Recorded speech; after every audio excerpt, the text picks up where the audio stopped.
Muito bem, então vamos à leitura do texto. Eu vou fazer a leitura do texto, os versos 1 ao 11, depois a gente vai separando as coisas aqui e vamos trabalhando aqui.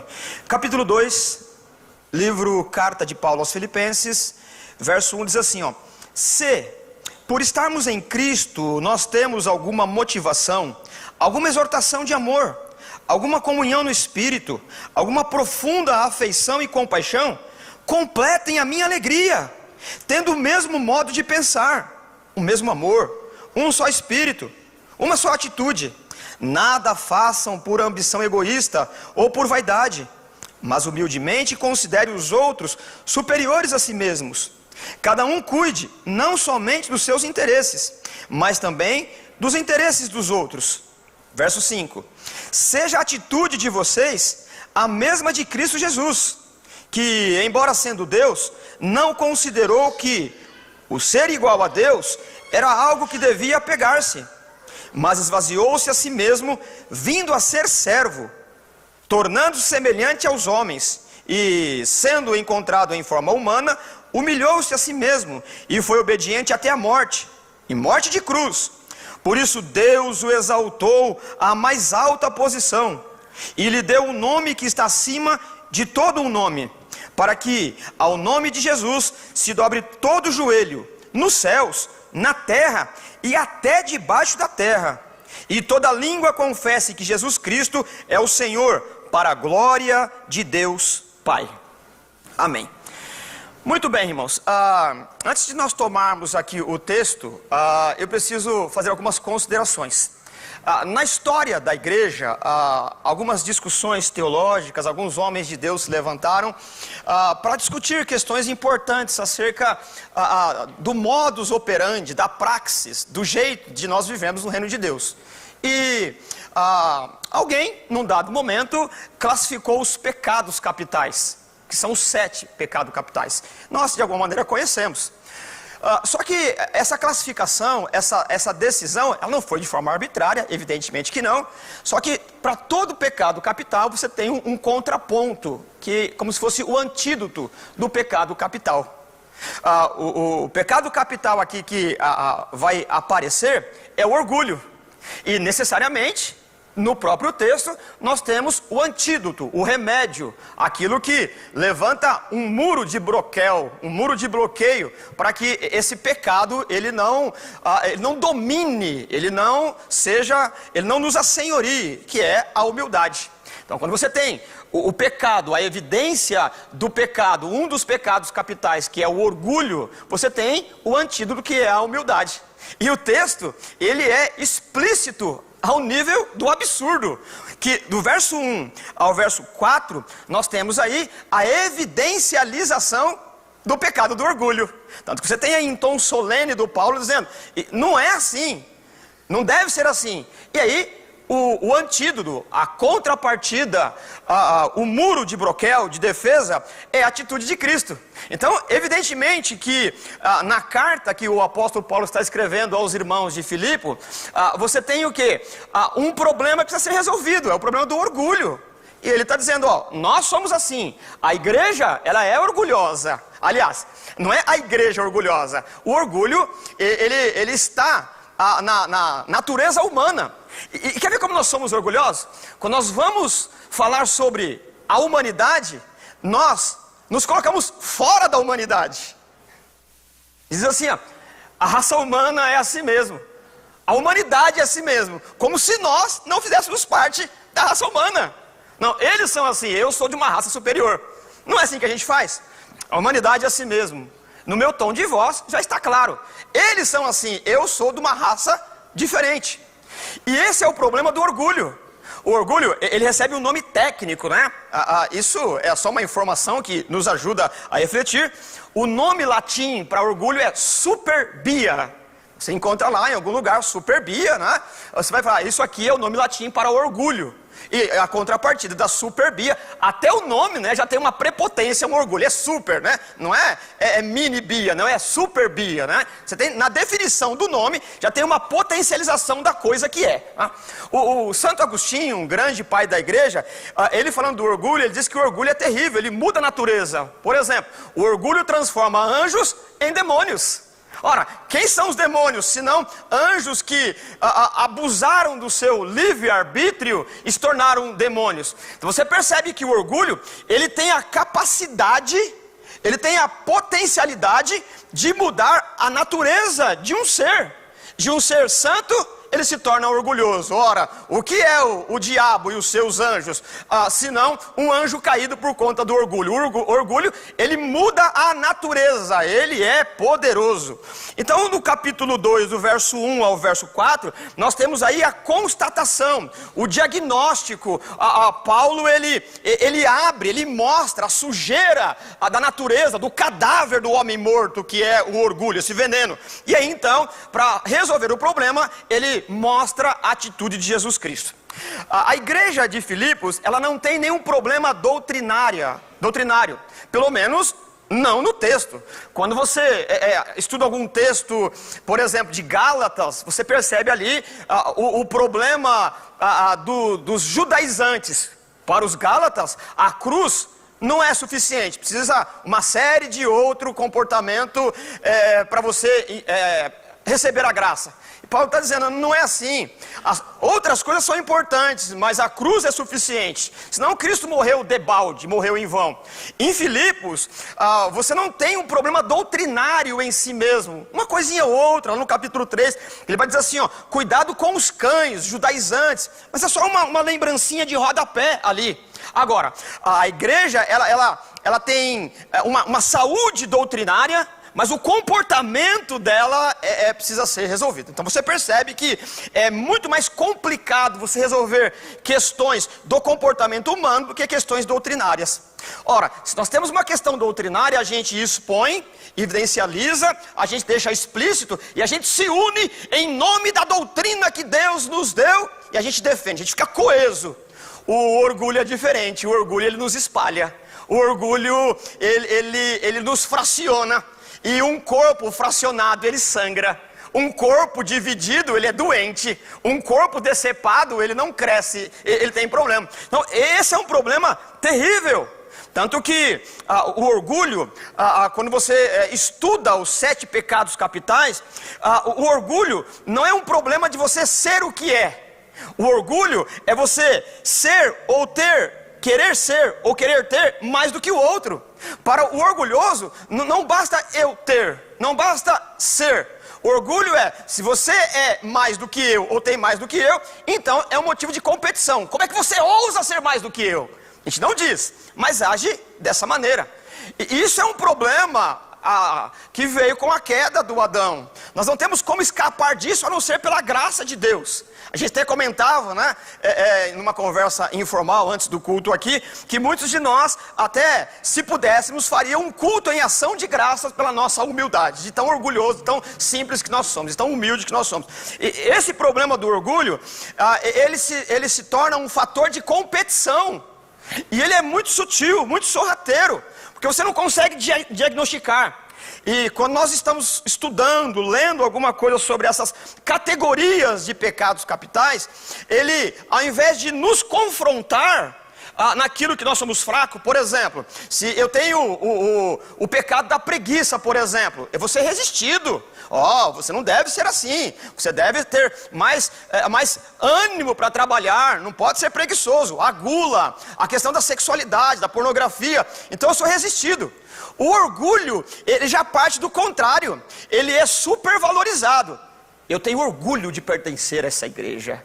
Ele é muito sorrateiro. Não que em alguma medida eu não tenha que ter alegria de participar de onde eu estou, de ter o que eu tenho. O problema é quando isso se torna o mote, o motivo, a coisa principal. Então ele é muito sorrateiro. O pecado do orgulho, então ele não ataca os pontos fracos, como a preguiça, a gula, a lascívia, coisas dessa natureza. Ele potencializa aquilo que eu já sou ruim.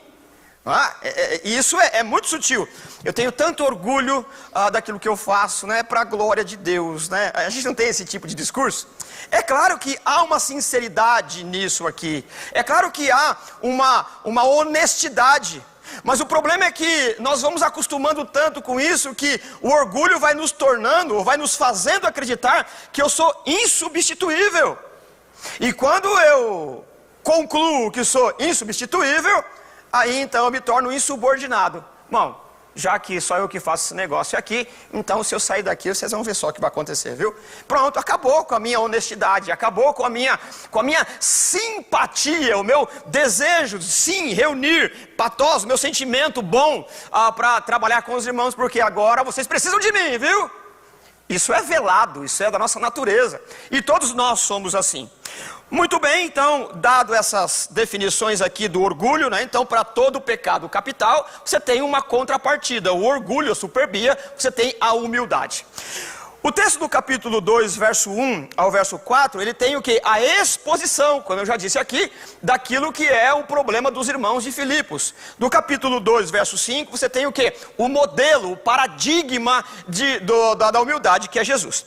Para que a gente tenha uma ideia do que está acontecendo aqui em Filipos, é importante ter algumas informações de como essa cidade ela surgiu. Ora, Filipos, o nome Filipos é em homenagem a Filipe II, nada mais, nada menos do que o pai do Alexandre o Grande. Alexandre o Grande, o Alexandrinho, quando era menino, ele foi tutoriado, ele foi ensinado pelo grande Aristóteles. E aconteceu o que aconteceu, né? Se tornou o Alexandre o Grande. Então, numa certa ocasião, o rei Filipe, ele, de olho nos recursos minerais, nas minas de ouro dessa região, ele invadiu essa cidade, tomou conta dessa cidade. Essa cidade ela já nasceu com uma importante característica econômica. O fomento econômico ali era importante. Então você surgir num lugar onde a prosperidade econômica ela já é pujante, você já tem aí uma certa um comportamento de orgulho, né? Eu não sou dali, eu sou daqui. No tom de voz, no comportamento já está essa coisa aqui. Ora, num outro momento, mais ou menos ali no ano 42 a.C., essa cidade, essa região, ela foi anexada, ou pelo menos o Império Romano, já na sua pujante administração, por meio do Senado romano, por conta do exército romano, trazendo segurança ao mundo romano, essa cidade ela se tornou uma província de um certo lugar. O que é uma província? Província, os romanos eles dividiam os lugares em como se fossem estados. E algum lugar era a capital desse estado, chamado de províncias. Você pode ler isso em Filipenses capítulo, Atos capítulo 16. Quando você lê o texto, você tem ali em Atos capítulo 16, uma mulher chamada Lídia. No relato, ali quando Paulo chega naquele lugar, os filipenses, eles não se dizem nós filipenses, eles dizem assim, nós romanos. Por quê? Eles ganharam a liberdade de Roma por conta da pujança econômica, por conta de uma série de fator geográfico, político, de ser a pequena Roma. Então eles não precisavam estabelecer o juizado, por exemplo, em Roma. Em alguma demanda, vamos resolver a coisa aqui mesmo, porque nós somos província romana. Não precisamos viajar até Roma para julgar as nossas causas. Nós somos o quê? A pequena Roma. E eles tinham orgulho de dizer, nós romanos, isso está explícito no texto do capítulo 16 de Atos. Você vai fazer uma boa comparação disso, porque quando você lê os relatos de Jesus na Judéia, Judéia não é província romana. Tanto que Jesus, quando ele é julgado, ele é crucificado ali mesmo. Jesus não mora numa província e ele não é cidadão romano, ele é escravo. Então, crucifica ele aí e não tem problema nenhum. As questões burocráticas, jurídicas, não precisa ser resolvida num tribunal romano. Está julgado, crucifica ele aí. Quando Paulo está passando por aquele mesmo problema, ele fala assim, opa, eu não, eu apelo para César. César é o governo. Então ele viaja para ser julgado em Roma. Então você percebe a diferença de um lugar que não é província, de um lugar que é província. E quando você vai lendo o texto de Filipenses, a todo momento Paulo vai dizendo assim, Filipenses, não é uma expressão de educação apenas, é que esses irmãos, eles gostavam de ser tratados dessa maneira, vocês são filipenses, Filipenses, é uma ilustração do ego, alguma coisa, vocês não são de qualquer lugar, vocês são filipenses. Chegando no capítulo 4, ele faz uma lista de elogio, né? E todo aquele elogio era o sonho de consumo dos filipenses romanos. Vocês são de boa fama, a eugenia, né? Nascido de boa família, vocês isso, vocês aquilo outro. Vocês são gente boa mesmo, bacana, não tem nenhum problema em relação a isso aqui. Só que nós precisamos ter a justa medida de cada coisa. Não há nenhum problema de você nascer, ter nobre nascimento, aquilo que a gente chama de eugenia, nascido de boa família. Nenhum problema. Não há nenhum problema de você ter alguma habilidade. Muito pelo contrário, você deve buscar, você deve melhorar naquilo que você tem uma inclinação vocacional. Isso honra a Deus, isso edifica o corpo de Cristo. O problema é quando essa coisa, ela se torna o motivo da sua existência. E aí você não entende que isso deriva de Deus e não de você mesmo. Por quê? O orgulho é o desejo de ser o próprio Deus. É claro que não há possibilidade, por definição, de ser igual a Deus. A definição de Deus, ele é único. Se tem dois deuses, nenhum será. Percebe? Bacana. Dito isso aqui, vamos então para o texto. O capítulo 2, verso 1, eu passo a ler agora, né? Você tem aí um apelo em tom solene. O que é um apelo? Apelo é um pedido de ajuda urgente para superar uma dificuldade. De novo, o que é um apelo? Apelo é um pedido de ajuda urgente. Por favor, eu estou apelando, me ajudem que eu tenho uma dificuldade. Então o versículo 1 ao 4, o apóstolo Paulo está fazendo um apelo de urgência. Pelo amor de Deus, meus irmãos, por favor, observem isso daqui. E aí então, ele começa: se por estarmos em Cristo, nós temos alguma motivação, alguma exortação de amor, alguma comunhão no Espírito, alguma profunda afeição e compaixão. Verso 2: completem a minha alegria, tendo o mesmo modo de pensar, o mesmo amor, um só Espírito e uma só atitude. Você tem um ponto aí, eu paro aqui, depois eu continuo lendo o verso 3. Muito bem.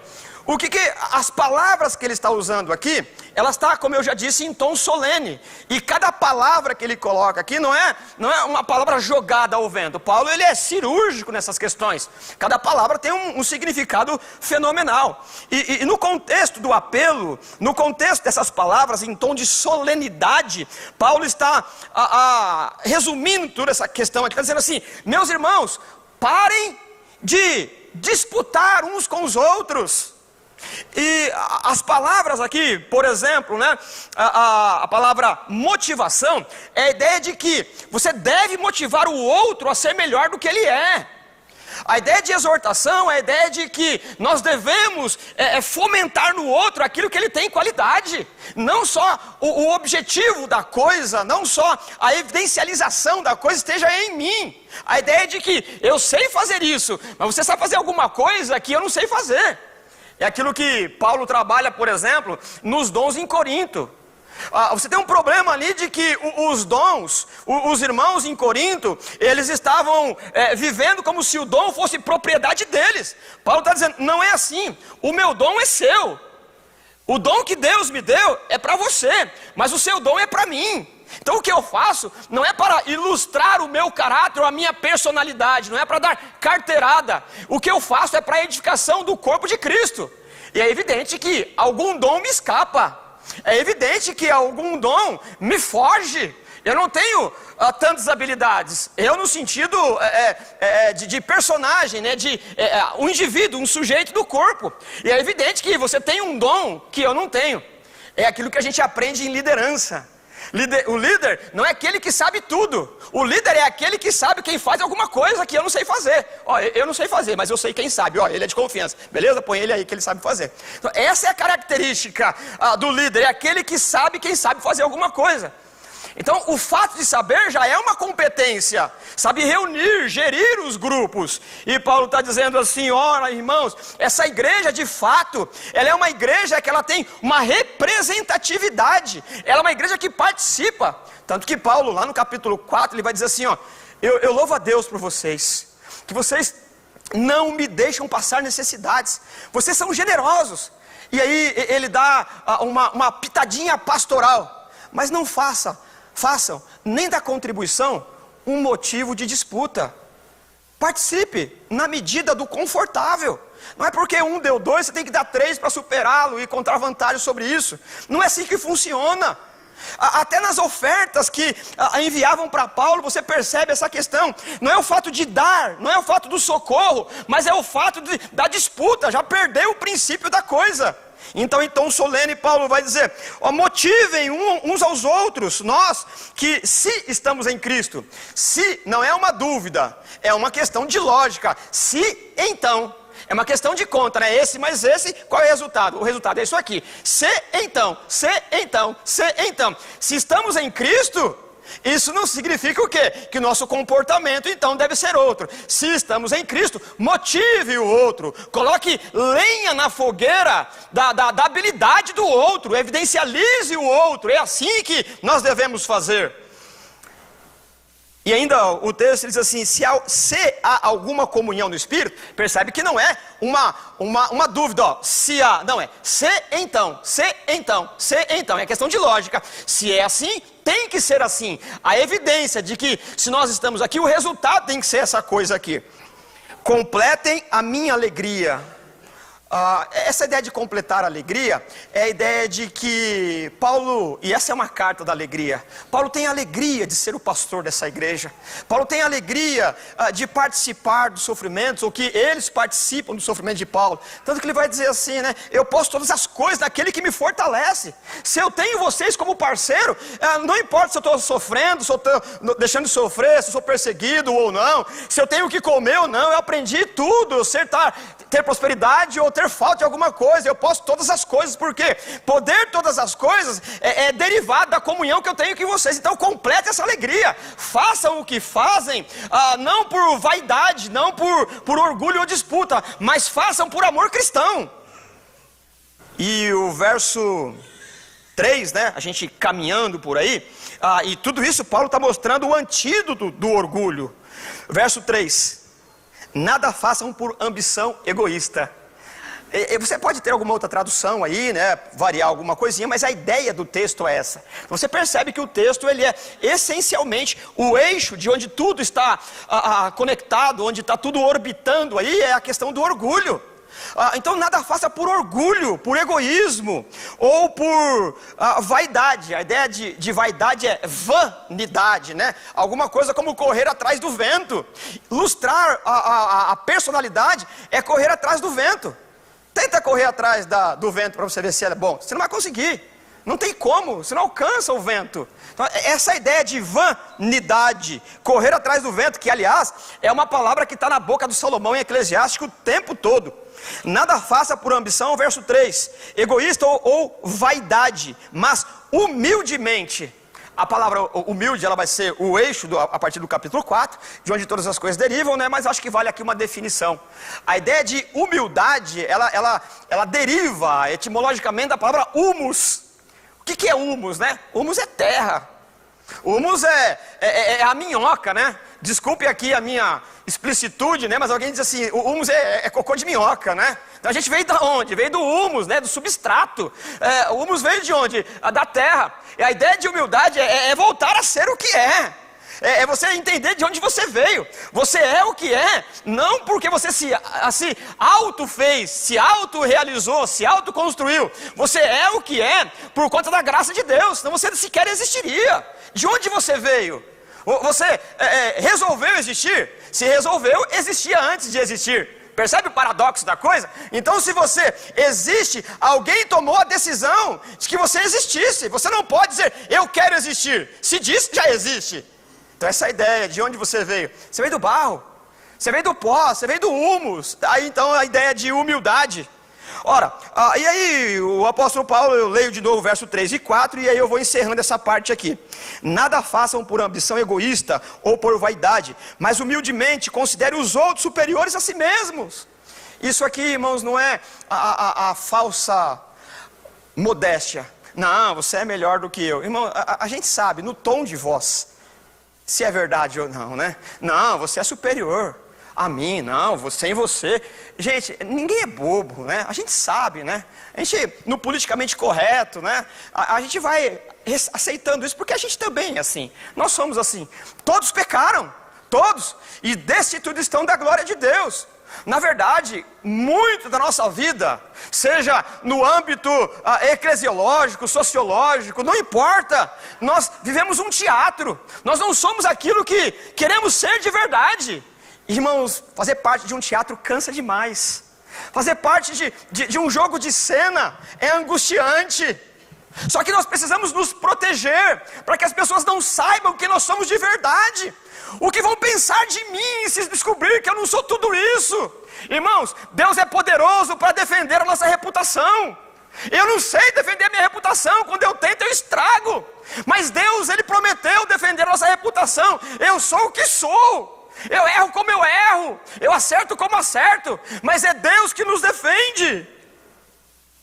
Viver nesse teatro da fé, e essa é a ideia que vai aparecer algumas palavras aqui, de que quando você vive de forma orgulhosa, é como se você estivesse defendendo o seu partido político. Daí a palavra partidarismo. O partidarismo é partir, rachar. Ou seja, eu não faço parte de você.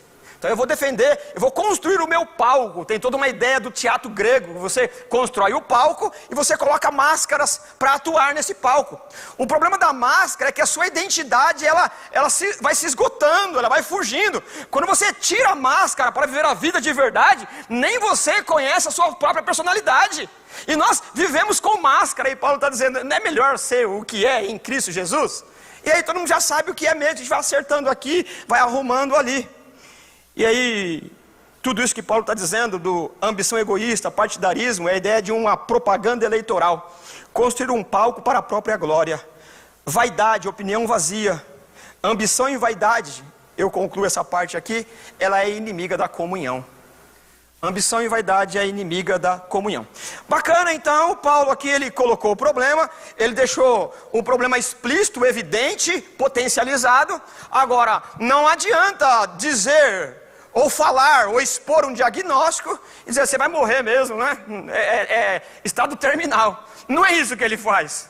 Você chega, vai fazer uma consulta médica, o médico ele faz o diagnóstico, né? Ele te dá a real situação, diz, você está assim. E fica aqui, tá doutor, mas e aí, né? Como é que eu resolvo isso? Você sabe o que é? Você não tem jeito mais não, você vai morrer, né? Esse é o diagnóstico. Você sai abatido, né? Quase mortes já. Você está, sei lá, um zumbi. Você está andando, eu já morri, o médico me matou ali. Me faz lembrar um fato. Meu pai, agora, no começo do ano, ele teve um evento de hemorragia. E foi muito preocupante para nós, porque meu pai, ele é um senhor muito forte, né? Muito vibrante. Ele trabalha de um jeito, você fala, meu Deus do céu, eu não aguento trabalhar 5 minutos do lado do meu pai. E de fato, não é exagero. Ele mora aqui numa chácara aqui, quando não tem nada para fazer na chácara, ele vai carpir a rua. Eu falo, pelo amor de Deus, pai, dá para você parar um pouco, né? É terrível, né? E ele teve esse evento de hemorragia, e ele ficou muito fraco. Eu tive que amparar no meio da rua, ele caindo. E aí a gente fizemos alguns exames, a coisa toda, né? Graças a Deus ele está bem melhor, estamos ainda acompanhando. E eu cheguei num dos médicos, e ele não leu o diagnóstico, Ele falou assim, seu pai está com câncer. Ele não viu os exames. Meu pai tem uma cabeça muito boa. Aí depois falou assim, se a gente fosse mais chateado, a gente pegava ele, dava uma surra dele lá. Eu falei, pois é, pai, mas deixa ele para lá. O sujeito não leu, ele falou assim, está com câncer. E mandou a gente para lá. Mas doutor, a gente foi procurar um outro médico. O outro falou, não tem nada a ver com câncer não. Ele não leu. Então imagine só, quando você recebe um diagnóstico, sem base alguma, aqui Paulo tem base. Isso já te desmonta, isso já te abate. Você não morreu ainda, mas é só questão de passar na funerária lá e contratar o serviço dele, porque você já está abatido. Um ou outro que consegue lidar com essas questões, não é assim? Então Paulo está dizendo aqui, nós somos orgulhosos. Ele não está dizendo, não é você não, somos nós. O pecado acabou conosco. O pecado, ele não é uma questão de que a sociedade te forma assim. É você que faz a sociedade ser o que é. Ora, se a sociedade que forma o homem, quem transformou a sociedade? É claro que é o homem, a natureza pecaminosa, que determina o jeito que a sociedade é. Não é a sociedade que me corrompe, eu sou corrompido por natureza. E aí então, Paulo não nos deixa no desespero. Se você tem a superbia, você tem a humildade. E aqui você tem o exemplo sobreexcelente. Ele não economiza no exemplo. Ele vai dizer quem é Jesus Cristo. E aí você tem um hino cristológico. Um hino que é usado para as maiores defesas doutrinárias da humanidade, da encarnação do verbo. E aí então ele insere um hino, provavelmente é um hino que ele insere aqui, né? Seja a atitude de vocês a mesma de Cristo Jesus. Não precisava dizer mais nada. Se ele colocasse, é só olhar para Jesus e seguir a Jesus, já estava muito bom. Mas ele vai revelando, vai abrindo, mostrando o que Cristo fez, que é completamente contrário ao orgulho. Seja a atitude de vocês, filipenses, a mesma de Jesus Cristo. Então o exemplo de Jesus, ele começa do trono para a cruz. Interessante que o evangelho, o neopentecostalismo e qualquer outro tipo de doutrina, ele faz o homem desfrutar de uma glória agora. Ele fomenta em nós aquilo que eu já tenho de ruim. O evangelho quebra o que eu tenho de ruim. Ser pecador eu já sei ser sozinho. Eu preciso que alguém me diga o que é para ser contrário a isso. Essa é a questão do confronto do evangelho. E o texto mostra o quê? Que da glória ele veio para a vergonha da cruz. Os filipenses não, eles estão no caminho contrário. Eles, da vergonha do pecado, eles querem se auto-exaltar. Então seja a atitude de vocês a mesma de Jesus Cristo. A ideia de atitude, a palavra no texto original, é a ideia de uma modéstia, a ideia de um altruísmo, a ideia de, eu não estou negando o que eu sou, eu não estou dizendo que eu não sou o que você sabe que eu sou. É só olhar e você constata que eu sou. Mas eu não vou usar as minhas prerrogativas para dar carteirada, para dizer, ó, sabe quem eu sou? Não, não é isso. E aqui é uma coisa bem interessante, porque eu costumo sempre usar os meus exemplos de moleque na escola. Eu lembro que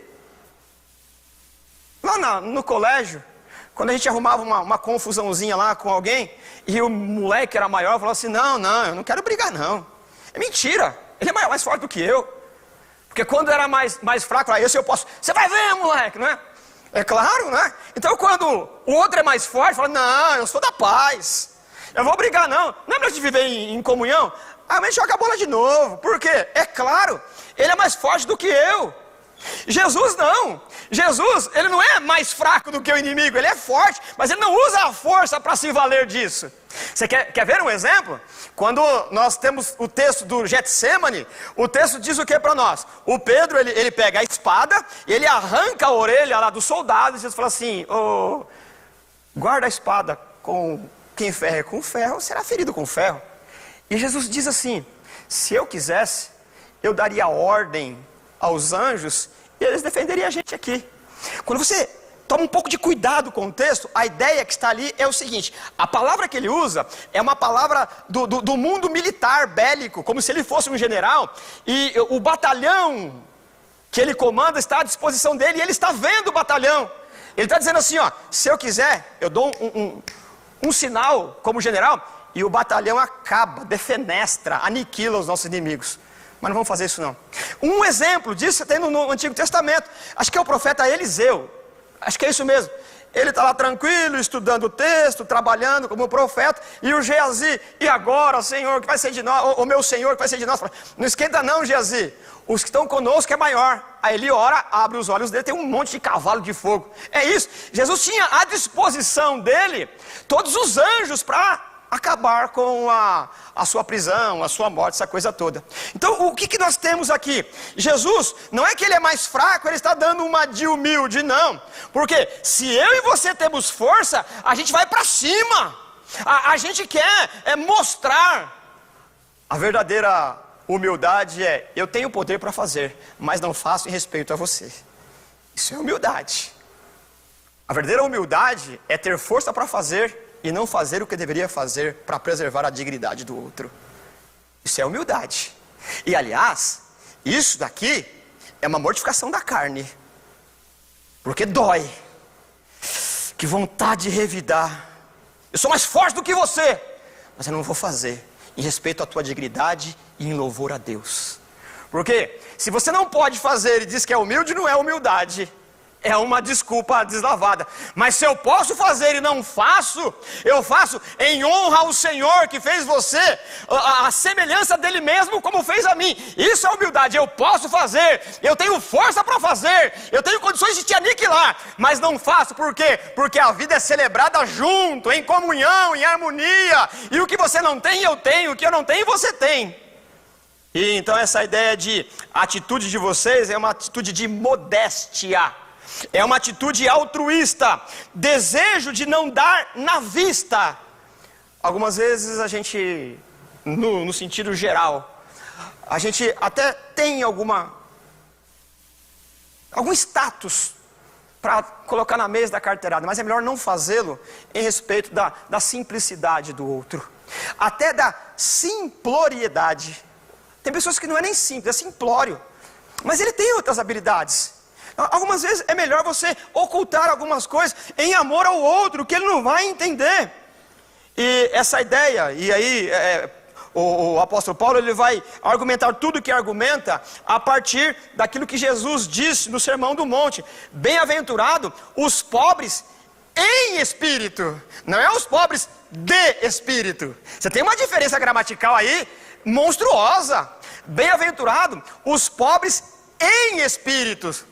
O que Jesus está ensinando no Sermão do Monte, que comparado um com o outro, nós somos mais ou menos iguais.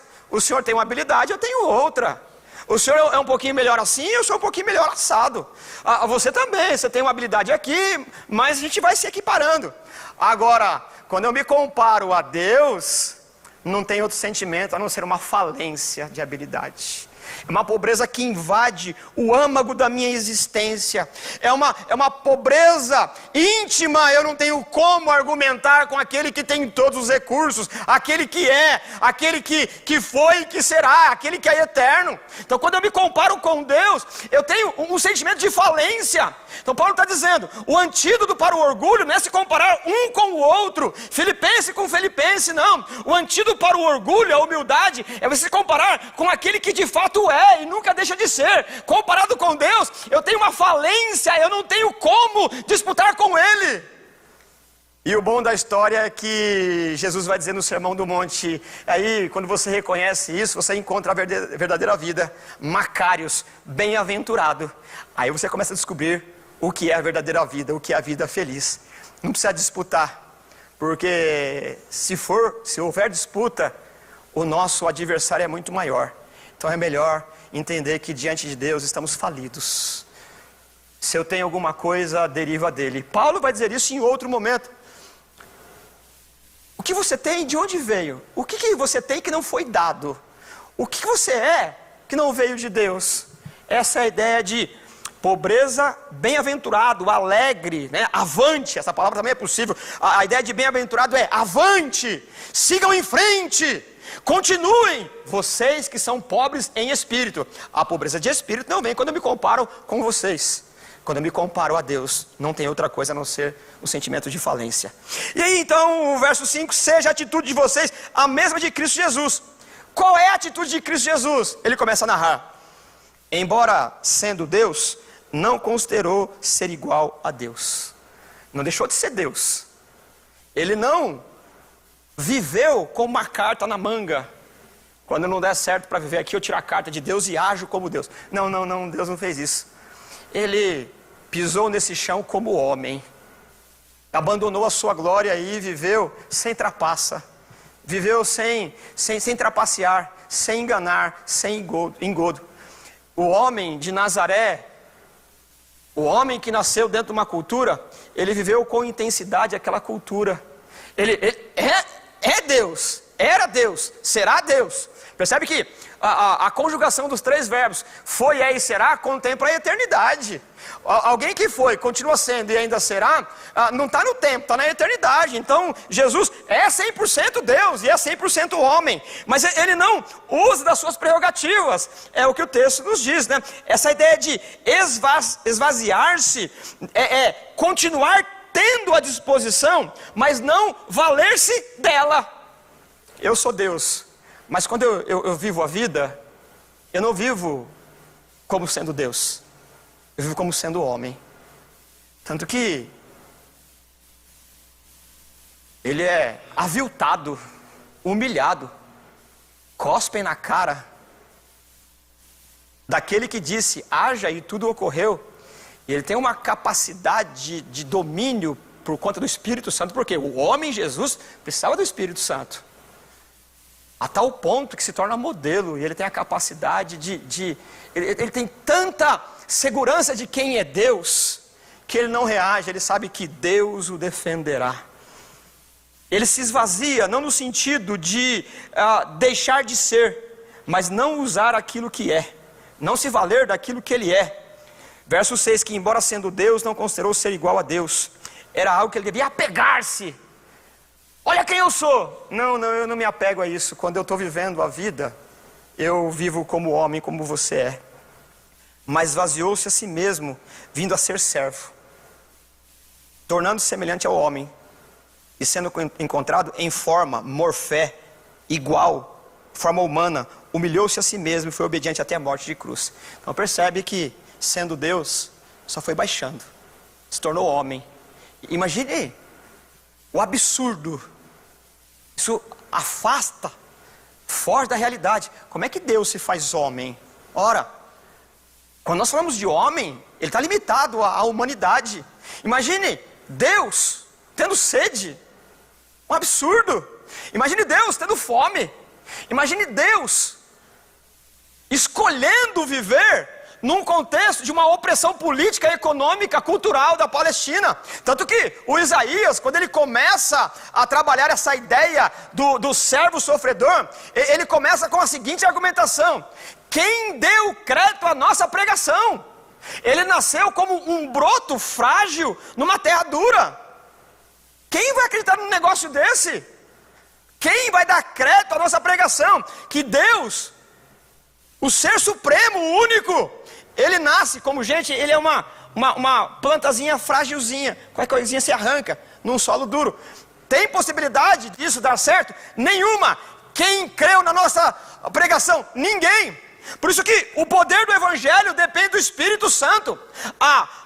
O broto que nasceu em terra dura, ele se tornou o carvalho da justiça, da graça. É por meio dele que somos salvos. Deu certo, não por conta da nossa pregação, mas por conta do poder do Espírito de Deus. Então você percebe que da glória se tornou homem. Imagine Deus dizendo, haja, e sem matéria, houve. Agora esse Deus, precisando ser amamentado pelo leite materno de uma camponesa de Israel. Um absurdo. Imagine o menino frágil, que também é Deus, precisando ser limpado pela sua mãe. O menino ser abraçado para sentir o calor da mãe. Se isso não for autoesvaziamento, eu não sei o que é. Imagine o Todo-Poderoso tendo que aprender a lei. Imagine o Todo-Poderoso se limitando aos trabalhos de um serviçal. Isso é um absurdo da graça, porque Deus tem tanta certeza de quem Ele é no Pai, que Ele não precisa demonstrar quem Ele é socialmente.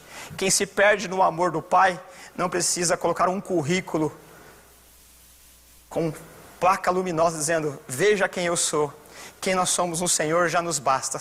O que é, o que somos, ou o que possivelmente venhamos a ser, isso é acidente de percurso. Mas quando nós somos no Senhor, isso já nos basta, já nos basta. E aí, então ele é a humilhação dentro da humilhação. E caminhando para o final, o verso 10, ele diz assim, ó, depois que tudo ocorreu, ele morreu, aí ele foi exaltado, para que ao nome de Jesus se dobre todo o joelho lá no céu, na terra e debaixo da terra. Você tem outras complexidades teológicas que um outro momento a gente pode trabalhar. E toda língua confesse que Jesus Cristo é o Senhor, para a glória de Deus Pai. No hino, o que Paulo está dizendo? Nós seremos exaltados, mas por Deus, no momento certo. Não somos nós que nos auto-exaltamos, ó Filipenses. Deus nos exaltará, mas no tempo eterno. É Deus que nos coloca no patamar de glória, mas no tempo dele, na glória dele, e a plenitude é na eternidade. Bacana, então, nós temos toda essa questão aí, bacana, e Paulo começa a trabalhar no capítulo 2, verso 12, onde eu não li, e ele argumenta que, por conta dessa humildade, nós somos como astros brilhantes no mundo, na sociedade que afunda na imoralidade, e aí você tem o espetáculo do apóstolo, você tem a atitude de piedade de Paulo. No capítulo 3, ele diz assim, olha, eu disse como Deus... Sendo Deus, ele se tornou em forma de homem, a potência máxima, o grau máximo da humildade. E aí Paulo coloca as suas cartas na mesa, ao mencionar a encarnação do verbo, ele tem em mente o estilo de vida dos filipenses. E aí ele, com toda a humildade, ele no capítulo 3, a partir do verso 4, ele diz assim, se alguém pensa que tem razões para confiar na carne, eu ainda mais.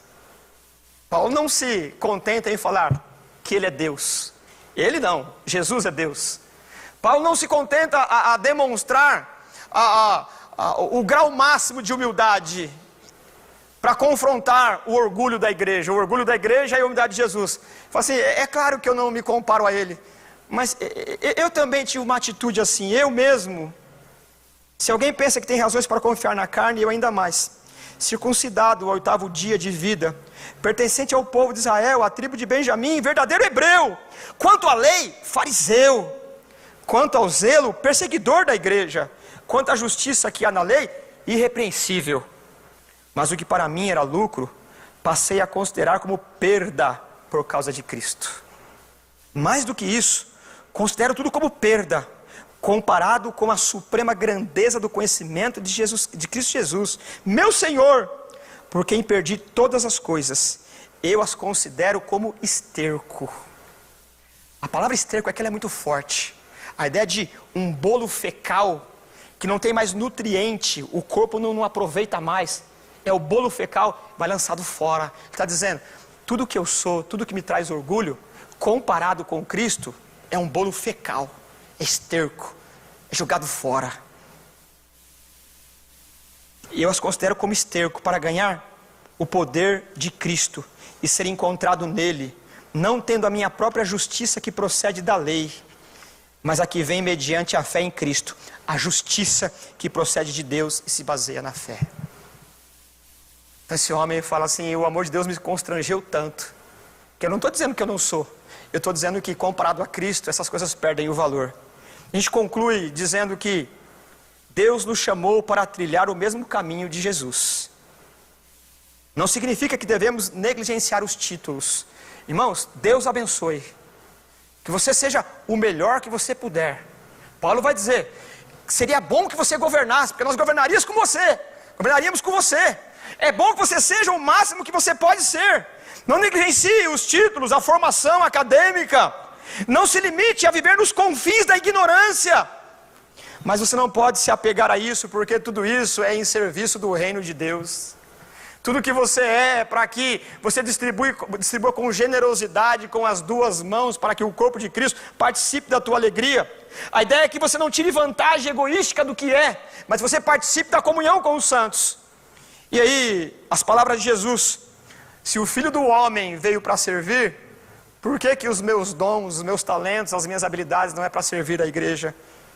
E aí eu concluo com as mesmas palavras de Jesus. Quem quiser ser grande, deve ser servo de todos. Porque no reino de Deus, a pirâmide é invertida. O maior serve o menor. Que Deus nos ajude a vencer o nosso orgulho, que não é pouco, por meio do exemplo do servo sofredor. Vamos orar? Curva sua cabeça, eu quero orar com você. Oh Deus, Nos ajuda com tua graça, Pai. Tem misericórdia, Senhor, de nós, deixados à nossa própria vontade. Nós somos insuportáveis, Pai. Nós somos, Senhor amado, seres mesquinhos, nojentos, que se vale de algum pedaço de papel, de uma informação, ou de algum dinheiro que conseguiu reunir.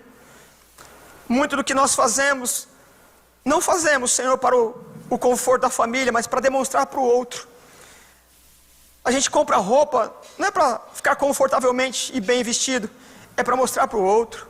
A gente trabalha, não é para o conforto e para a participação do reino, mas é para mostrar para o outro que a gente sabe fazer alguma coisa que é importante, em detrimento dos outros. Até o carro que a gente compra não é para o nosso conforto mesmo, é para que o outro veja que a gente pode. Senhor, nos ajuda a comprar os melhores carros, ter as melhores casas, a melhor roupa, mas que tudo isso seja para a glória do Senhor, Pai. Oh Senhor, sem o Senhor nós falhamos desgraçadamente, Pai. Sem o Senhor nós prosperamos desgraçadamente, Senhor. Como ensina o teu filho, o profeta Malaquias, até a nossa bênção é transformada em maldição, porque nós não usamos do jeito que tem que usar. Nos socorre, Pai. Nos socorre, nós pedimos por misericórdia, Senhor. Não nos deixa por nós mesmos, Senhor. A nossa natureza é mal, nossa natureza é má, ela é egoísta. Nós precisamos do remédio da graça, Pai. Derrama, Senhor, sobre essa igreja, sobre cada um de nós, Senhor, e nos ajuda a descer do palco do exibicionismo, Senhor, e trabalhar para a glória do Senhor. Aquele que exibe, Senhor, se acha indispensável. Senhor, ninguém aqui é indispensável. A igreja é tua, Pai. Nós queremos servir com alegria e gratidão. Entender, Pai, que comparados ao Senhor, não há outro sentimento a não ser falência, pobreza íntima no âmago. Mas vivendo, Senhor, a partir do teu exemplo, não existe vida melhor, Pai. Não há nada melhor, Pai, do que estar com o Senhor. Essa igreja é tua, nós somos teus, e o Senhor não nos deixará abandonado às margens do egoísmo. Nos sara, nós pedimos em nome de Jesus, amém. Deus abençoe, meus irmãos, muito obrigado.